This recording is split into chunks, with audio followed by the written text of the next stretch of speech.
नमस्कार, आप देख रहे हैं न्यूज 24। मैं हूं विपनेश माथुर और बुलेटिन की शुरुआत करते हैं आज की बड़ी खबर के साथ। बड़ी खबर आपकी टीवी स्क्रीन पर।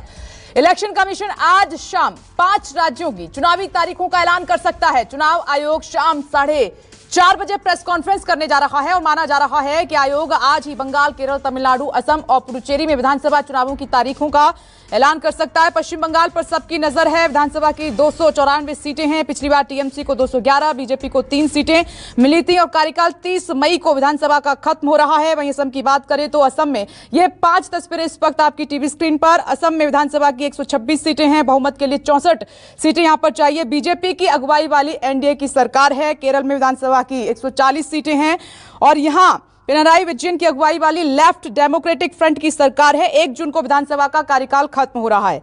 तमिलनाडु में 234 और पुडुचेरी में 30 और पुडुचेरी में राष्ट्रपति शासन लगा हुआ है। और पूरी जानकारी आप तक पहुंचाएंगे। नजर 4:30 बजे पर लगी हुई है। इलेक्शन कमीशन की प्रेस कॉन्फ्रेंस है, लेकिन उससे पहले चर्चा करते हैं और साथ ही आपको कोलकाता लिए चलेंगे। कोलकाता से मनोज पांडे हमारे साथ जुड़ गए हैं। टीवी स्क्रीन पर आपको नजर भी आ रहे हैं। सिलीगुड़ी से मनु कृष्णा इस वक्त हमारे साथ मौजूद हैं। दिल्ली से अमित कुमार और केजे श्रीवत्सन हमारे साथ मौजूद हैं और साथ ही मेहमान बीजेपी से मनोज यादव, कांग्रेस से सुरेंद्र राजपूत हमारे साथ जुड़ गए। आप सभी का बहुत बहुत स्वागत है। चर्चा की शुरुआत करेंगे, लेकिन सबसे पहले दिल्ली अमित कुमार के पास आपको लिए चलते हैं। अमित कुमार, आपके पास आते हुए हम तमाम सवालों पर चर्चा कर चुके हैं। आपने डिटेल में जानकारी दी, लेकिन एक महत्वपूर्ण सवाल जो है अमित, वो ये है कि क्या बिहार की तर्ज पर इस बार कोरोना काल को देखते हुए कुछ अहम बदलाव कर सकता है इलेक्शन कमीशन?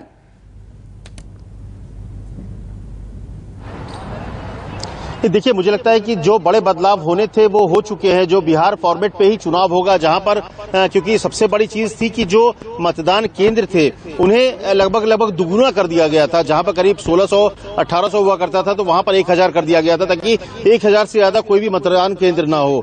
इसके अलावा जो जरूरी जो कोविड को लेकर जो गाइडलाइन एक तरह का जो इलेक्शन के लिए था, क्योंकि सबसे ज्यादा कोविड प्रभावित उस वक्त था जब बिहार चुनाव हो रहा था। अभी तो देश भर में संख्या भी घट गई है, तो ऐसे में कोई नया कोई रूल रेगुलेशन बनेगा इसकी संभावना कम है। लेकिन हाँ, सख्ती से पालन कराने की बात जरूर होगी, क्योंकि बिहार चुनाव में भी हमने देखा कि नियम तो बहुत सारे बनाए गए थे कोविड से लड़ने के लिए। कोविड काल को देखते हुए चुनाव प्रचार से लेकर नॉमिनेशन से लेकर रैलियों तक के बारे में एक नियम गाइडलाइन तैयार किया गया था, लेकिन जिसकी कोई भी किसी भी पॉलिटिकल पार्टी ने, आप कह सकते हैं कि नहीं सुनी, एक तरह की धज्जियां उड़ा दी गई। लेकिन इस बार भी मुझे लगता है कि लगभग वही सेम गाइडलाइन होगा, लेकिन सबसे ज्यादा चीजें इस बात को लेकर होगी कि जो पैरामिलिट्री फोर्सेज के डिप्लॉयमेंट, उसको लेकर बहुत ज्यादा नजरें होंगी, क्योंकि खासतौर से बंगाल को लेकर बीजेपी लगातार ये बात कर रही है कि वहां पे लॉ एंड ऑर्डर की स्थिति ठीक नहीं है, तो वहां पर किस तरह से चुनाव हो और वहां पर ज्यादा फेजेस में चुनाव हो। पिछले बार भी 7 फेज में चुनाव हुआ था, तो संभावना यह है कि इस बार भी करीब कम से कम 7 फेज या 8 फेज में चुनाव हो सकते हैं। तो नया कोई गाइडलाइन ऐसा आएगा कोविड को लेकर, इसकी संभावना कम है। पुराने में बिहार के चुनाव में जो गाइडलाइंस थे, जैसे कि आप एक ही गाड़ी से जाएंगे नॉमिनेशन करने, 5 से ज्यादा गाड़ियां उसमें नहीं होंगी। चुनाव प्रचार के दौरान 5 गाड़ियां मैक्सिमम हो सकती है। रैलीज जो स्थल होगी वहां पर जो कैपेसिटी होगी उससे कम होनी चाहिए, जो भी ग्राउंड कैपेसिटी होगी, या जो हॉल है जहां पर अगर 100 की है तो 50 होनी चाहिए। तो वो सब गाइडलाइंस एक्चुअली उस समय इसलिए भी लागू था, क्योंकि उस समय जो कोविड को लेकर जो गृह मंत्रालय का गाइडलाइंस था, उसके अनुसार भी कुछ चीजें जो फॉलो की गई थी चुनाव आयोग में। लेकिन उस तरह की तमाम गाइडलाइंस अब नहीं है। जो कोविड काल में जो होम मिनिस्ट्री का गाइडलाइंस था वो लगभग अब खत्म हो चुका है। तो ऐसे में देखना होगा कि क्या पुराने कोविड जो बिहार में चुनाव हुए थे उस समय कोविड को लेकर जो प्रिकॉशंस थे वो कंटिन्यू रखेंगे, या फिर नॉर्मल चुनाव जैसा होता है ये चुनाव, ये देखना होगा। ठीक है अमित कुमार, आप हमारे साथ बने रहें। कोलकाता आपको लिए चलते हैं और वहां पर मनोज पांडे इस वक्त मौजूद है। मनोज, सुरक्षा इस बार बहुत बड़ा मुद्दा रहेगा पश्चिम बंगाल में और आज शाम 4:30 बजे प्रेस कॉन्फ्रेंस है और उसमें सुरक्षा को लेकर भी कुछ अहम कदम उठाए जा सकते हैं इलेक्शन कमीशन की तरफ से। क्या हलचल है वहां पर?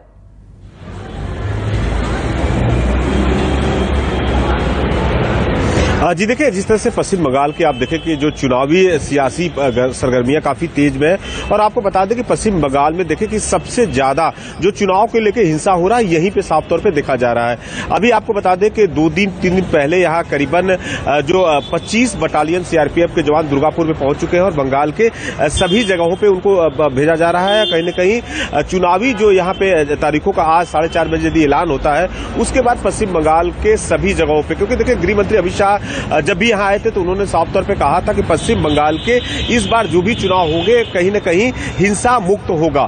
तो साफ तौर पे देखिए कि पश्चिम बंगाल में लगातार जो कि चुनावी हिंसा होते हैं, लोगों को डरवाया धमकाया जाता है, पोलिंग बूथ के पहले वहां बम्बिंग होती है, बमबाजी फेंकी जाती है, लोग घर से नहीं निकलते हैं। जी चलिए मनोज, आप हमारे साथ बने रहिए, मैं लौटूंगी। सिलीगुड़ी आपको लिए चलते हैं। मनु कृष्णा वहां पर मौजूद है। मनु, आप बहुत करीब से सिलीगुड़ी को जानती हैं, वहां पर रहती हैं। इस बार कितना बदला माहौल आपको नजर आ रहा है? आज शाम 4:30 बजे चुनावी तारीखों का ऐलान हो जाएगा। जी, आज का दिन बहुत ज्यादा महत्वपूर्ण है। सभी की नजरें जो है प्रेस कॉन्फ्रेंस पे टिकी हुई है। हालांकि बंद का समर्थन सिलीगुड़ी में भी आप देख सकते हैं, कुछ लोग यहाँ पे बैठे हुए हैं। चलिए हम इनसे बात करते हैं। क्या लगता है दादा, आज प्रेस कॉन्फ्रेंस होने वाला है, आज ऐलान हो सकता है कि विधानसभा चुनाव क्या कब होगा? क्या लगता है किसकी सरकार बनेगी? देखिए, सरकार तो बोलना सरकार तो बोलना असंभव है। सरकार बनेगी जो भी सरकार बने, ये इधर जैसे आदमी सब हवा बना रहा है कि टीएमसी और बीजेपी में लड़ाई है, लेकिन जैसे भी हो ममता बनर्जी की सरकार बनेगी, जैसे हो। संतोष प्रसाद। तो संतोष प्रसाद को आपने सुना कि चाहे पार्टियां आपस में जितना भी लड़ ले, लेकिन सरकार तो मुख्यमंत्री ममता बनर्जी की बनने वाली है। आपको क्या लगता है दादा? मुझे पता नहीं है। चलिए कुछ और लोग बैठे हैं, क्योंकि आम जनता की राय बहुत ज्यादा महत्वपूर्ण है। आपको क्या लगता है विधानसभा चुनाव में क्या हो सकता है? दीदी की सरकार बनेगी। दीदी की सरकार बनेगी एकदम वो ग्रास रूट पे काम की है, विकास हुआ है। लेकिन भारतीय जनता पार्टी लगातार उनकी खामियां गिना रही है।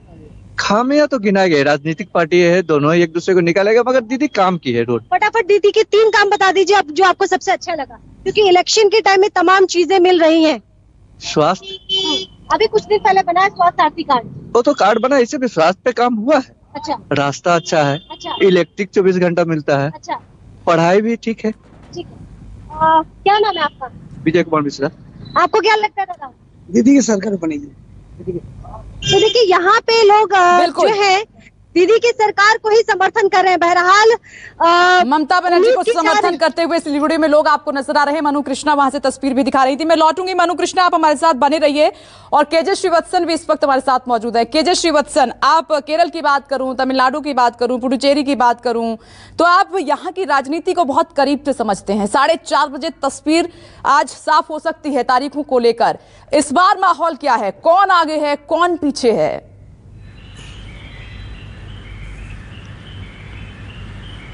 जी देखिए, दोनों ही राष्ट्रीय पार्टी, चाहे वो बीजेपी हो चाहे कांग्रेस, उन दोनों ही पार्टियों के लिए ये तीनों राज्य काफ़ी महत्वपूर्ण है। इसका कारण इस तरह से समझा जा सकता है, केरल से खुद राहुल गांधी सांसद हैं, तो ऐसे में कांग्रेस की प्रतिष्ठा दांव पे लगी हुई। अशोक गहलोत जैसे मजबूत रणनीतिकार को ऑब्जर्वर बनाकर केरल में भेजा गया है, वे ही चुनाव के टिकट से लेकर चुनाव प्रचार तक की रणनीति तय करेंगे।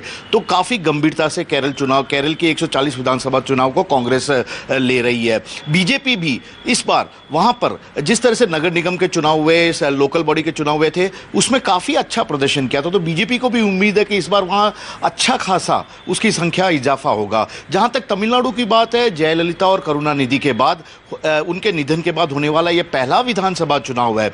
अब तक देखा गया कि तमिलनाडु के जनता के सर पर इन दोनों नेताओं का ही जादू सर चढ़कर बोलता रहा, लेकिन उन दोनों की गैर मौजूदगी में होने वाला यह पहला चुनाव है। खुद प्रधानमंत्री नरेंद्र मोदी, राहुल गांधी और बीजेपी के जो अमित शाह हैं गृह मंत्री, तमाम बड़े नेता वहां पर जाकर चुनाव प्रचार कर चुके हैं। तो ऐसे में साफ है कि तमिलनाडु में इस बार बीजेपी कमल खिलाने की कोशिश कर रही है, जबकि डीएमके के साथ, जो कि इस वक्त यूपीए की पार्टनर है, उसके साथ मिलकर कांग्रेस सत्ता में वापसी करने की वहां पर एक बार फिर से कोशिश करेगी। पौंडीचेरी की बात है तो सबसे ज्यादा झटका पौंडीचेरी को ही कांग्रेस को लगा है, क्योंकि वहां पर सरकार के बात करूंगी आपसे। खास मेहमान भी हमारे साथ बने हुए हैं। केजे श्रीवत्सन, आप बने रहिए, लेकिन पहला सवाल मेरा आपसे ही है। मनोज यादव जी, 2016 में 3 सीटें बीजेपी को मिली थी, इस बार क्या उम्मीद है? देखिए, ऐसा है कि जिस तरह से 5 राज्यों के जो चुनाव होने वाले हैं उसमें निश्चित रूप से जो उत्तर पूर्व में जो हमारे चुनाव होने वाले हैं, पश्चिम बंगाल की जहां तक बात करें और जहां असम की बात करें, तो निश्चित रूप से हम वहां पर पूर्ण बहुमत की सरकार बनाने जा रहे हैं। और दक्षिण भारत के अंदर भी हम लोग कमोबेश हमारा अच्छा प्रदर्शन रहेगा, पहले से बेहतर प्रदर्शन रहेगा निश्चित रूप से हमें, और हमारा वोट प्रतिशत भी बढ़ने वाला है। मैं पश्चिम बंगाल की बात कर रही हूँ, स्पेशली मैं अभी पश्चिम बंगाल पे ही आ रहा हूँ, जहाँ पर बीजेपी ने इस बार पूरा जोर लगा दिया है, जमीन से लेकर आसमान। जहां तक पश्चिम बंगाल का सवाल है, तो पश्चिम बंगाल के अंदर हम देख रहे हैं कि केवल और केवल भाजपा ही वहां दिखाई दे रही है और किसी का भी वहां पर सत्ता सरकार बनने वाली संभव नहीं है। जहां हम लोग उस समय 3 सीटें जीत करके आए थे, 2018 में आपने देखा बाईपुर के अंदर सेकंड लार्जेस्ट पार्टी हम लोग बन करके आए, और 2018 में जो वहां पंचायत चुनाव हुए वहां पर भी सेकंड लार्जेस्ट पार्टी हम लोग बन करके आए। 2019 के चुनाव में आपने देखा कि हम लोग 18 लोकसभा की सीटें जीत करके आए, 40% हमारा मत प्रतिशत था। यही कारण है कि ममता बनर्जी बौखला गई है। वहां पर आप देख रहे हैं कि केवल और केवल लोकतंत्र नहीं है, वहां बम तंत्र चल रहा है, वहां पर गुंडा तंत्र हावी है, वहां सिंडिकेट हावी है, वहां कट चल रहा है, जिसको तोलाबाजी कहते हैं, तानाशाही चल रही है ममता जी की। और वहां की जनता मन बना चुकी है कि जनता ने मन बना लिया है, उनका मानस बन चुका है कि आमार सोनार बांग्ला अगर कोई दे सकता है तो ये क्या बहुत जल्दी नहीं है? आपको नहीं लगता कि बहुत जल्दी है कि पश्चिम बंगाल की जनता ने मूड बना लिया है बीजेपी के लिए, बिना रिजल्ट जाने आप अपनी तरफ से अभी से ही आपने रिजल्ट घोषित कर दिया है? और जनता चुनावी तारीखों का आज ऐलान होने जा रहा है, लेकिन रिजल्ट आपने पहले ही घोषित कर दिया है। भारतीय जनता पार्टी का प्रचार प्रसार और लोकप्रियता बढ़ रही है, उसको ध्यान में लेकिन मनोज जी, आपको ये समझना होगा कि लोकसभा और विधानसभा चुनाव अलग अलग होते हैं। क्या लोकसभा का जो रिजल्ट था उसी के दम पर आप विधानसभा चुनाव जीतना चाहते हैं? देखिए, लोकसभा और विधानसभा की बात नहीं कर रहा हूं मैं, लोकल बॉडी की भी बात किया हूं, मैं पंचायत चुनाव की भी बात किया हूं। 6000 सीटें हम लोग पंचायत चुनाव जीत करके आए थे, और वहां पर किस तरह का धांधली हुआ, बैलेट लूटे गए उस तरह का, और उस लोगों को वोटिंग नहीं करने दिया गया। उसके बावजूद भी 6000 सीटें हम लोग जीत के आए, 5600 के आसपास हम लोग सीटें जीते थे पंचायत चुनाव में, और 2018 में सेकंड लार्जेस्ट पार्टी बनकर के आए। जहां कांग्रेस पार्टी और जो लेफ्ट पार्टियां हैं उनका तो अस्तित्व भी खत्म हो चुका है। देखिए, पूरे 500 राज्यों में जो चुनाव होने वाला है वहां कांग्रेस पार्टी जो राष्ट्रीय पार्टी बनती है वो ना तो 3 में हो ना 13 में होने वाला। लौटूंगी मैं आपके पास। सुरेंद्र राजपूत जी, 4:30 बजे आज चुनावी तारीखों का ऐलान हो सकता है, लेकिन मेरा सवाल आपसे ये है कि कांग्रेस कहां पर है? पश्चिम बंगाल की खासतौर पर मैं बात कर रही हूं, नजर क्यों नहीं आ रही कांग्रेस वहां पर? वक्त बहुत कम है, आचार संहिता लग जाएगी चुनावी तारीखों का ऐलान होने के साथ ही। लग जाएगी तो सत्ताधारी दल, चाहे वो केंद्र का हो चाहे राज्य का हो, वो चिंता करे। हम लोग तो पहले से लड़ रहे हैं, आगे भी लड़ेंगे, हमसे आचार संहिता से क्या लेना? पहले से पैदल है। एक बात। दूसरी बात, अरे भाई आप चुप रहिए 2 मिनट। अब हम ठीक, हम तो पैदल हैं, हम मानते हैं, आप घोड़े पे रहिए, हवाई जहाज में रहिए, कोई दिक्कत वाली बात नहीं। 8000 करोड़ का हवाई जहाज आप लोगों ने खरीदा है जनता की गाड़ी कमाई से, उस पर रहिए आप, हम स्वागत करते हैं आपका। 2 बातें हम आपको बड़ी स्पष्ट कह देते हैं कि हम जनता के बीच में हैं, चाहे वो बंगाल हो, असम हो, केरल हो, तमिलनाडु हो या पांडिचेरी हो। हम भारतीय जनता पार्टी, लेकिन बाकी जगह नहीं दिखाई दे रहे हैं, कहां पर हैं? मैं आपसे वो भी बताता हूं विपनेश जी। देखिए, हमने कहा ना कि अगर हमें बेवजह की लफाजी करनी हो भारतीय जनता पार्टी की तरीके से, तो हम लोग भी कहेंगे हम नेपाल में बनाएंगे, श्रीलंका में बनाएंगे, भूटान में बनाएंगे, पाकिस्तान में बनाएंगे। मनोज जी, फिर मैं आपको बोलने नहीं दूंगा आपके बीच में। विपनेश, इनको बता दीजिए कि अगर ये बीच में बोलेंगे तो फिर शायद इनकी बारी भी आएगी, तो इनके बीच में भी बोलना संभव है। पुंडीचेरी में ठीक है ना? दो बातें। हम भारतीय जनता पार्टी की तरीके से लफाज पार्टी नहीं है कि नेपाल, श्रीलंका, भूटान या पाकिस्तान में भी सरकार बने। हम लोग जो है केरल में, तमिलनाडु में और पांडिचेरी में, वायनाड में खड़े होकर, असम में या बंगाल में मजबूती से चुनाव लड़ रहे हैं। हमारे जो अधीर रंजन चौधरी साहब हैं, एक एक करके। मनोज जी, सुरेंद्र जी को सुन लीजिए पहले। ये अजीब, मतलब अहमक इंसान है ये लोग। मेरी समझ में नहीं आता है कि लोगों का कोई बीमारी है क्या बीच में बोलने? देश को बांटने वाले अहमद नहीं है, राहुल गांधी नहीं है उत्तर भारत। भाई, आपको देश को बांटने वाले नहीं, आप तो अंग्रेजों के दलाल हैं। आप लोग तो अंग्रेजों के माफी मांगने वाले लोग हैं, चाटुकार लोग हैं। पहले अंग्रेजों के थे, अब चीन के हैं, पाकिस्तान के हैं, जिन माफी मांगने वाले का अमेरिका के। लेकिन विदेश का शो खराब मत कीजिए। सुरेंद्र जी, आपको याद होगा कि मैं हर बार टोकती हूँ, जो ऑब्जेक्शन है हर पार्टी से, हर नेता से, कि जब भी हम चर्चा करें थोड़ा संयम रखें शब्दों पर, थोड़ा सा कोई भी ऐसा शब्द किसी के लिए, एक दूसरे के लिए इस्तेमाल ना करें जो ठीक ना रहे। अब बोलिए विघ्नेश। देखिए फिर मुझे वही दिक्कत आ जाती है। आप लोग, मैं तो सब्जेक्ट पे बोलने की कोशिश करता हूं, लेकिन भारतीय जनता पार्टी के नेताओं को शायद आप लोग चुप नहीं कर पाती हैं।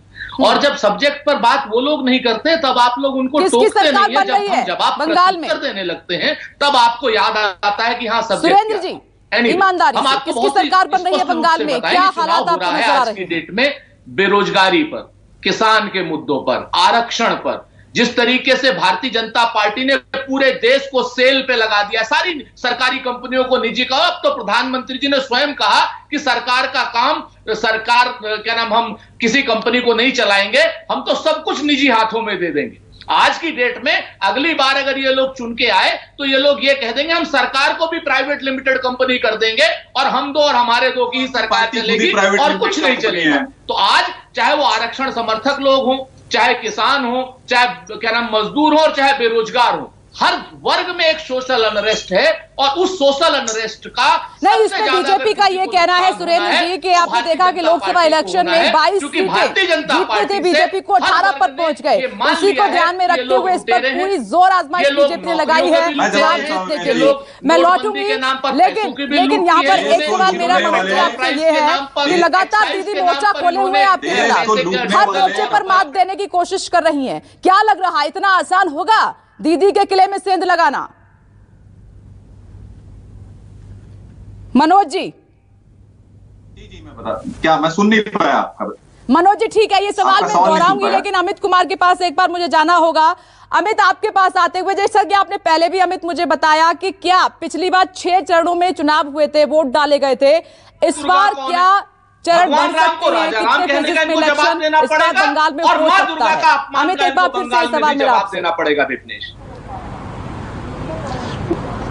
नहीं, देखिए सबसे बड़ी बात की अगर बंगाल की बात करें तो बंगाल की कानून व्यवस्था को लेकर बार बार सवाल उठाए गए हैं, क्योंकि कुछ दिन पहले, 1 महीने पहले, जब सुनील अरोड़ा जो कि मुख्य चुनाव आयुक्त हैं, वो अपनी पूरी टीम के साथ जब बंगाल के दौरे पर थे, तब उन्होंने जब अधिकारियों के साथ बातचीत की थी, तब उन्होंने सीधे सीधे ये कहा था कि वहां के कानून व्यवस्था को लेकर वो संतुष्ट नहीं है और ऐसे में मुश्किल होगी। तब उस समय जो डीजीपी थे बंगाल के और जो वहां के मुख्य सचिव थे, उन्होंने आश्वासन दिया था कि जो माहौल है उन्हें बेहतर किया जाएगा और जो चुनाव जो होगा वो फ्री एंड फेयर चुनाव के लिए जो जरूरी बंदोबस्त होंगे वो सारे बंदोबस्त किए जाएंगे।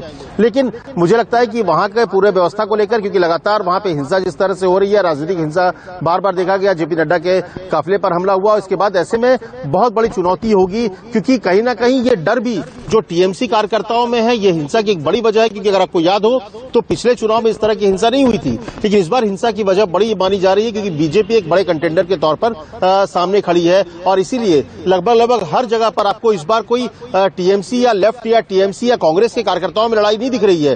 ये सीधे जहां भी हिंसा हो रही है वो टीएमसी और बीजेपी के कार्यकर्ताओं के बीच में हो रही है। तो इसीलिए एक बड़ी चुनौती होगी, क्योंकि पिछले चुनाव में भी, लोकसभा के दौरान भी देखा गया कि बमबाजी से लेकर तमाम यही तस्वीर वहां पर दिखाई दे रही है। अमित, आपका क्या अनुमान है इस पर कितने चरण में इलेक्शन हो सकता है?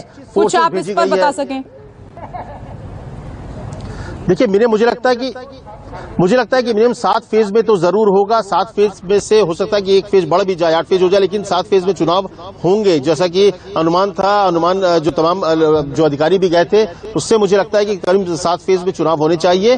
और इसके लिए ही एक्स्ट्रा फोर्सेस को डिप्लॉय किया गया और फोर्सेस और चुनाव आयोग की जो कोशिश है, जो एक अधिकारी से मेरी बात हो रही थी कि उनकी मंशा यह है कि कैसे अधिकारी जो वहां के मतदाता है वो घर से निकले, किसी डर से निकले, ये व्यवस्था करानी है। तो इसीलिए फोर्सेस के एक्स्ट्रा डिप्लॉयमेंट की जरूरत होगी और इसलिए मुझे लगता है 7 से 8 फेज में चुनाव बंगाल में हो सकते हैं। ठीक है अमित, मैं लौटूंगी। देखिए अमित यहाँ पर जानकारी बड़ी दे रहे हैं कि इस बार जो है फेजेस बढ़ सकते हैं, इजाफा हो सकता है। पिछली बार 6 चरण में इलेक्शन हुआ था, इस बार 7 से 8 यानी कि 2 चरण बढ़ाए जा सकते हैं। खैर 4:30 बजे तस्वीर पूरी तरीके से साफ हो सकती है। मैं लौटूंगी, खास मेहमान भी बने हुए हैं। एक बार फिर से मनोज जी आपके पास आते हुए मेरा सवाल ये था कि आप जीत का दम भर रहे हैं, लेकिन दूसरी तरफ क्या आपके लिए आसान होगा दीदी के किले में सेंध मारना? हर मोर्चे पर वो मात देने की कोशिश कर रही हैं बीजेपी को, चाहे वो महंगाई का हो, पेट्रोल डीजल, किसान आंदोलन या फिर बंगाल में हिंसा, सब कुछ सामने है। विकास पर तो बात हो ही नहीं रही है। देखिए, ऐसा है कि सबसे पहला विषय तो यही कि दीदी अपने गिरेबान में झांक ले। वहाँ बम तंत्र कौन चला रहा है? वहाँ तो जरा भगवान राम पर जवाब दीजिए। भगवान राम है या राजा? अरे साहब, आप अयोध्या में मंदिर बना रहे हैं या महल बना रहे हैं? आप रोम आप बताइए ना। मां दुर्गा का अपमान जो दिलीप घोष ने किया, उस आदमी को आपने अभी तक अध्यक्ष रखा हुआ है। काल्पनिक पुरुष बताने वाले आपने भगवान श्री राम को राजा राम कह करके जो भगवान श्री राम का अपमान किया है, उसका जवाब आपको उत्तर प्रदेश सहित पूरे देश में देना होगा और पूरे बंगाल में देना होगा। और मां दुर्गा का जो दिलीप घोष ने अपमान किया, और एक बार नहीं कई बार, उसका आपको मनोज जी जवाब देना चाहिए। दीजिए जवाब, आप मां दुर्गा का अपमान क्यों किया और भगवान श्री राम का अपमान क्यों किया? ये मुझे बताइए कि आपको जवाब देना होगा। सुरेंद्र जी, आपसे जब मैंने सवाल पूछा था तब मनोज जी लगातार बोल रहे थे, तो मैंने उनको शांत कराया था। एक मिनट, जो मनोज जी से मेरा सवाल है उस पर जवाब ले लेते हैं। मनोज जी बोलिए, क्या बीजेपी के लिए इतना आसान है इस बार बंगाल फतेह करना? करते हैं, दोहरा चरित्र कब तक? अब आप नेपाल में, पाकिस्तान में, एक मिनट, बांग्लादेश में सरकार सुरेंद्र जी नेपाल कहाँ चले गए? एक मिनट रुक जाइए, मनोज जी को सुन लीजिए पहले, एक एक करके, किसी को कुछ समझ नहीं आएगा। मनोज जी आप बोलिए पहले। सुरेंद्र जी एक मिनट, बांग्लादेश में सरकार मनोज जी बोलिए। श्रीलंका में सरकार बनाएंगे। अरे साहब, आप इटली में सरकार बनाइए, हम तो मुद्दे पर बात कीजिए। अभी तो आप सब्जेक्ट की सुरेंद्र जी बात कर रहे थे, कहाँ चले गए? कहाँ नेपाल, कहाँ श्रीलंका? एक मिनट थम जाइए सुरेंद्र जी, रुक जाइए, एक एक करके।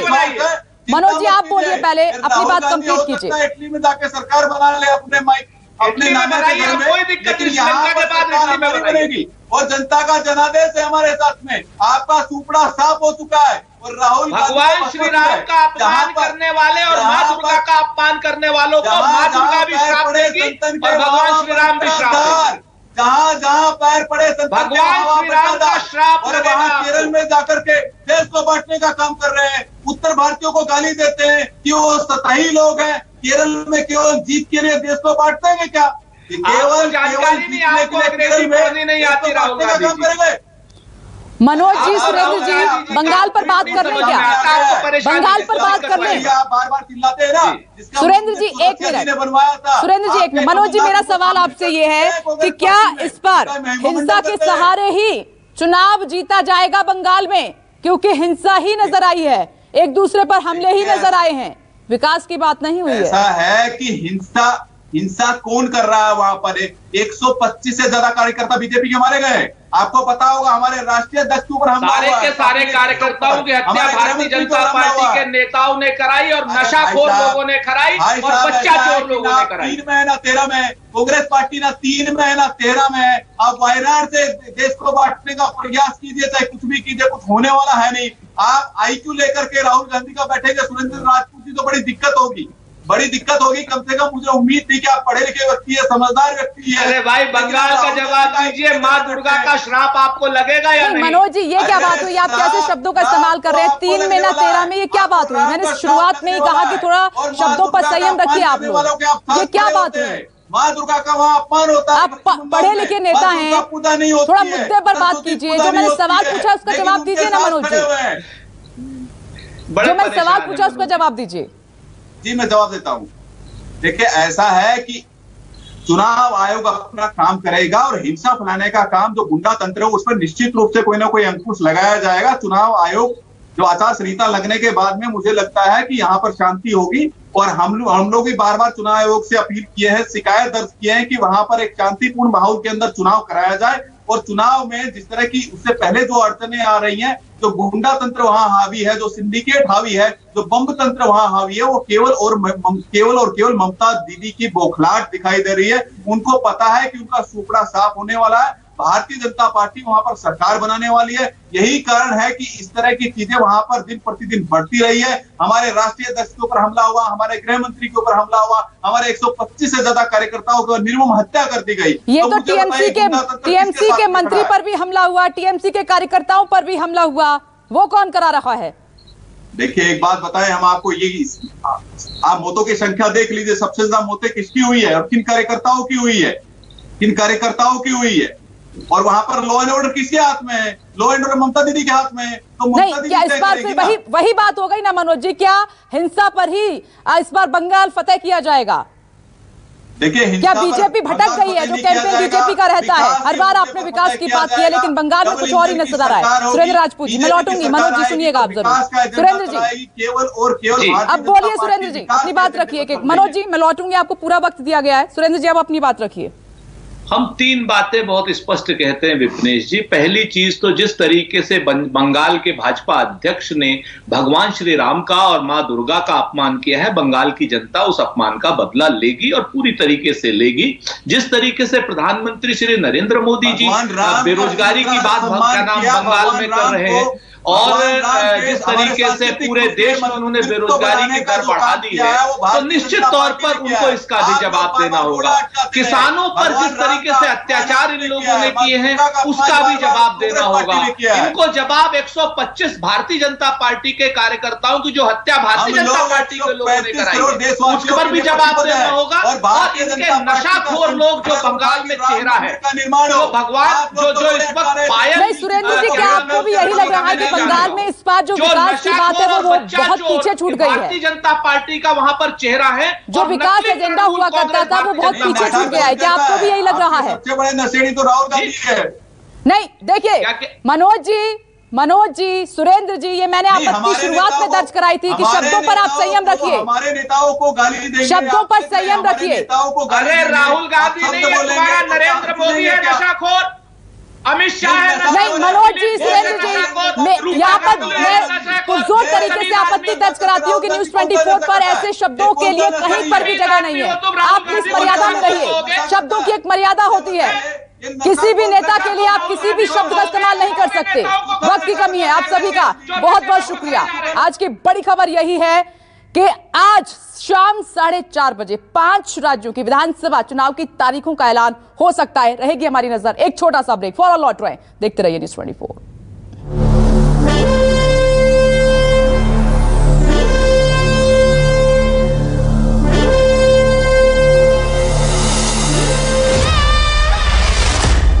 नमस्कार, मैं हूं मानक गुप्ता। अगर आपको हमारा ये वीडियो पसंद आया हो तो इसे लाइक और शेयर जरूर करें और हां, हमें सब्सक्राइब और फॉलो करना ना भूलें ताकि आप देश और दुनिया की कोई खबर मिस ना करें। तो जुड़े रहिए हमारे साथ और देखते रहिए न्यूज 24।